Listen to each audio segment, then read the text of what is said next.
Stranger Things Season 5 Volume 2 is the perfect example of a show crumbling under its own weight. A show that was never meant to be this large in scale with this many characters involved at the same time. Volume 2 creates this paradoxical feeling where you constantly feel that, oh, nothing is happening at all, but at the same time you feel that way too much is happening and way too fast, and I don't know where to pay attention. And only thing you certainly know after every episode is that I am not satisfied. I mean, look at this. This is the face of a man who just finished Volume 1, Episode 4, right? This is not a fake face I did for thumbnail. This is my actual screenshot from the video. I was this happy and excited because I was convinced that, oh, they finally recaptured some of the magic of the earlier seasons. But I was dead wrong because this is my face now after finishing the Volume 2. Can you feel my excitement for finale? It is there, you just can't see it. Listen, I'm not saying that Volume 2 didn't have anything good. There are a lot of nice scenes and I will talk about them. But at the end, it just felt like that I just saw a 3-hour-long TikTok of Stranger Things. Remember when you're scrolling on YouTube Shorts late night and you end up watching entire Family Guy episode in 1 minute short? Yeah, this is how Stranger Things feels. Feels like they still have 2-3 seasons worth of material to wrap up everything and they're trying to cram it into one season. And if that wasn't enough, the audacity of these creators, like, you are on your final season, you already have way too much on your plate to handle, and you decide to introduce a new character of Holly. In Volume 1, I was like optimistic about it, like, yeah, sure, the kid is not annoying and it might lead to something interesting. But the amount of screen time and attention this character is getting is ridiculous. Your already established characters have literally nothing to do. They barely get any screen time, anything important or any memorable moments. And at the same time, you want to give so much attention to suddenly Mike's sister that no one even remembers from the first 4 seasons. And not only that, but you bring back character from season 2, which again, I was neutral in my Volume 1 review. I was like, okay, you know what? Let's give them another chance. Maybe this time they know how to handle this character better. No, bringing back 8 did nothing. Only thing she did for the most part is argue with Hopper. And it's not like we didn't have enough of that. Every character in the show just argues. No one ever talks. People just like bicker and shout at each other, which was already bad enough in Volume 1, and in Volume 2, it is somehow even worse. I think outside of Robin, Will, Max, like couple of this exception, every other character is either not doing anything or are on their worst behavior. Steve's character is insufferable, and I understand that at the end you get that payoff with Dustin hugging him and they sort it out and they have this really nice emotional moment. I really like it. Dustin's performance in that was genuinely good and he was putting in so much effort. But oh my god, like, do you really need to make Steve insufferable for 7 episodes just for that one moment? And as I said, this behavior of like, oh, I know better than you. No, I know better than you. Oh, whatever, you're wrong. No, you're wrong. I'm better.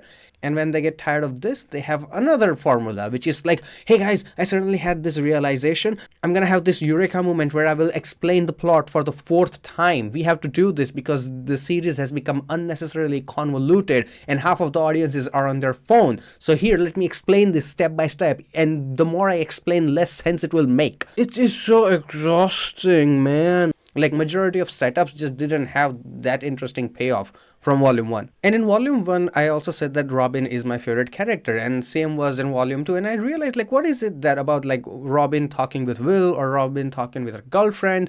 Some of these moments just genuinely feel much nicer compared to others, and I realized that that is the only time in the show that people actually talk and not argue, where people have conversation. They genuinely just share their thoughts and feelings and they bond with each other, you know? Something that made Stranger Things special in like earlier seasons. And it's not like the plot is helping either. Characters are annoying and plot is convoluted now. Like, you have so many places. You have regular world, you have Upside Down, then you have Vecna's Mind Palace, but then you also have Vecna's real home with that weird treehouse where he kidnaps kids. But then you also have this another place where Will got kidnapped because he didn't end up with kids. That was like a completely different place. Mix that with 20 different characters that are all fighting for screen time, and now you have something that is just very difficult to get emotionally invested into. And so many actors feel like they are just waiting for a show to be over so that they can collect their paycheck and leave. I think the biggest culprit here is Millie. Her performance is god awful this season. Like every time she has to do something, she just has this weirdly emotional Giga Chad face, which just looks awkward. I think the good ones that stand out are Caleb, then you have Gaten, you got Sadie. I think these three do have really good performances and they're nice moments. You can clearly see that these guys are trying. And Noah Schnapp, like he's trying for sure, like he's putting in a lot of effort, but his performance is just not it. Especially considering like how many this long emotional monologue type scenes he has. And for God's sake, how many times are we gonna see Will just have this sit down emotional talk with Joyce so that we can feel like, oh, something emotional happened.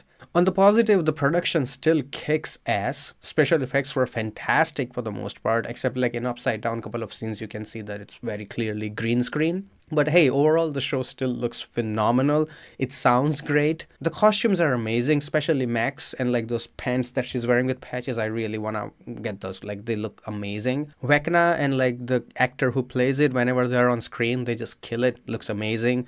Derek is also very funny. I think that kid is somewhat underutilized in volume 2. I wish he had more screen time. He has really nice personality, great comedic timing, and also that moment where he goes like, your mom to Vecna. Really good, really good. I also really like the moment Max wakes up and she and Lucas have this really nice conversation. I think both actors were doing their best, pushing really hard, and that scene was very well.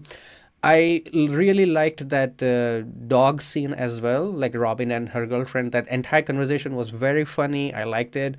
And I liked it all the way until Nancy's mom came and saved the day. Like, what the hell? Why? Why couldn't Robin or Lucas or the girlfriend, like, why? Like, she already had her moment in volume 1.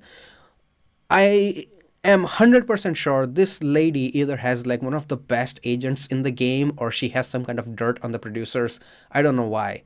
But like she has more impressive screen time than Winona Ryder, who is lead from the season 1. She has more cool moments and overall just way more memorability compared to like many other characters who needed that screen time. And I can't believe I haven't mentioned it yet, but oh my god. They really did Rise of the Skywalker bullshit, didn't they? Like, was that scene already not a meme enough? Like, why did they repeat it in Stranger Things 5? Why? That is so ridiculous. It's like, just I'm gonna do this, oh, it's Alliance, and I'm gonna conveniently fall down into this cave where we will get this lame-ass story about Vecna. Like, they hyped up that cave so much. And if this is the only payoff, I'm gonna be pissed. And in all of this, where is that giant spider monster? Like Mind Flyer? Where is that? Like, is it like the surprise for the final episode? Like, how much are you gonna do in 2 hours? Tell me. Let's say the runtime is correct on IMDb, because it is usually not, but this time it is. It's 2 hours. They need to wrap up story of 20 plus characters, 5 plus different locations, a really weirdly inconsistent and complicated lore. They have this large kaiju monster that needs to be in it, demigorgons, demidogs, Vecna, and Vecna's backstory is still not complete, by the way. And they also need to show like what happens in the post, right? In a sense, like once the battle is over, Vecna is defeated, what happens to the characters, that nice wrap up at the end. And this is like the runtime included with credits. How much can you do in 2 hours? Not enough. So here's my suspicion. What's going to happen is that, yes, they will technically finish the show. There won't be any like season 6 or anything like that. But it will be kind of unsatisfying. And there will be a lot of questions that they will not answer. And do you know how will you get answer to those questions?